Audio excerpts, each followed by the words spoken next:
ہاں جی دوستو، تو ایک نئی ویڈیو اور ایک نئی انفارمیشن کے ساتھ آپ کی خدمت میں حاضر ہوں۔ دوستو، آج کی ہماری ویڈیو کا ٹاپک ہے کہ اگر آپ کے کفیل کو کوئی بھی مخالفہ ہے ٹریفک قوانین سے ریلیٹڈ، چاہے اس کو کسی مرور نے دیا ہے یا ساحر نے دیا ہے، تو اس کی وجہ سے اس کے جو ورکرز ہیں ان کا اقامہ تجدید ہونے میں کوئی رکاوٹ نہیں ہوگی۔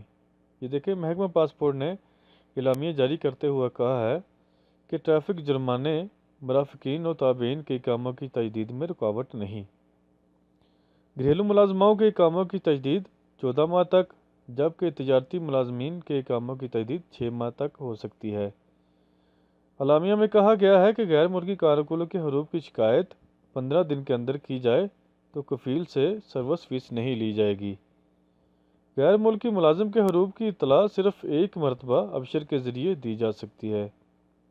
خروج نہائی پر جانے والوں پر لازم ہے کہ وہ اقامہ کارڈ ایئرپورٹ پر جمع کرائیں۔ اقامہ کارڈ گم ہونے کی صورت میں جرمانہ ادا کیا جائے گا۔ محکمہ پاسپورٹ نے کہا ہے کہ خاندان کے سربراہ پر اگر ٹریفک جرمانے ہیں تو مرافقین اور تابعین کے اقامہ کی تجدید ہو سکتی ہے۔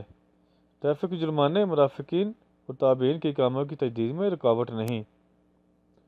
کہنے کا مقصد یہ ہے کہ آپ کا اقامہ تجدید ہو سکتا ہے اگر آپ کے کفیل کو کوئی ٹریفک کی خلاف ورزی کے بعد کوئی مخالفہ ملا ہوا ہے۔ تو دوستو، میری اس ویڈیو کو لائک کیجئے، میری اس ویڈیو کو شیئر کیجئے اور میرے چینل کو سبسکرائب کرنا بالکل مت بھولیے گا۔ Thanks for watching. اللہ حافظ۔